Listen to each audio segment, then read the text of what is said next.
This might look like a little toothbrush. It's actually a 7-notch.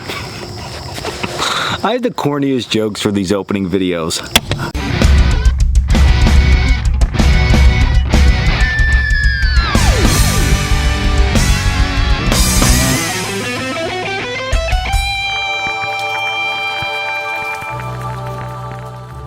What's up guys, Dan here, Coalcracker Bushcraft. So yeah, I know, 7-notch, hook notch, not a toothbrush, but it is super important and we use it a lot in bushcraft, specifically for like pegs. So we think of a tent peg, drive it down in the ground.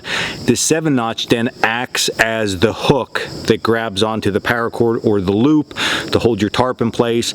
It's also used a ton in different type of primitive traps that you carve.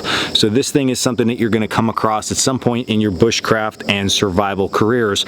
So we're going to talk about it a little bit today because it's an easy notch to carve, but it also can cause you some problems. So best way to combat this is to first get out my knife and then show you how to make a proper 7-notch. It's quick, it's easy, and it's fun. Okay, so the first step in cutting the 7-notch is to put this straight cut right here into the wood. All right, we also refer to this as a stop cut and you'll see why in a minute. To place this in, all that you do is decide how far down off the edge you want to come. Place your knife there and then you can either baton your knife in, or what I generally do is I just rock my knife back and forth on the piece of wood until I get the desired depth that I'm looking for here.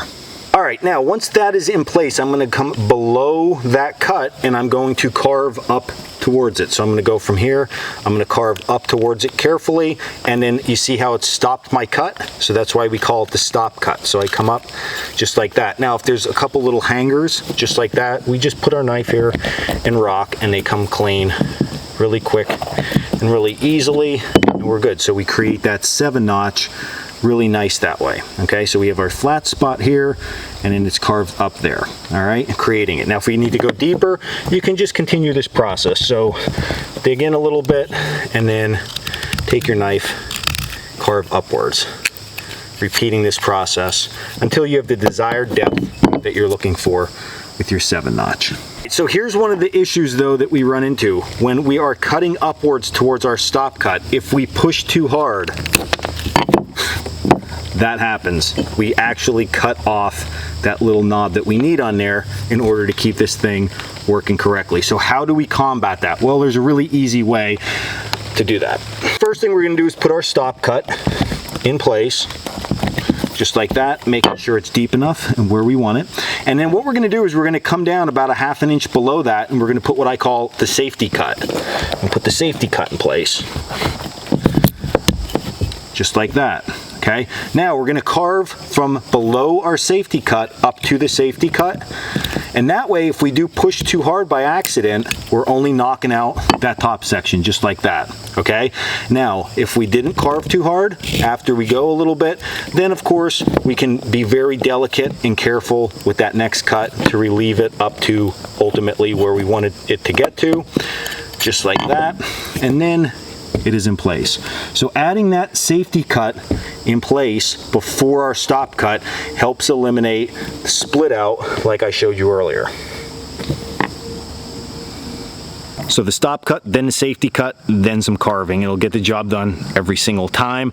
Now, the more advanced you get, the less you're going to want to put that safety cut in place because you probably have enough control with your knife. But if you are carving something like a trap trigger and you have your whole trap set, especially something like a figure 4 and everything's all measured out and you're just working on that last one, putting that there can save you a lot of time and energy and headache and hassle. So just putting that one extra little cut helps tremendously. So if you like this video, hit like and subscribe down below. Also check us out over at coalcrackerbushcraft.com for our classes and all the merchandise that we sell and all our blogs and all that good stuff.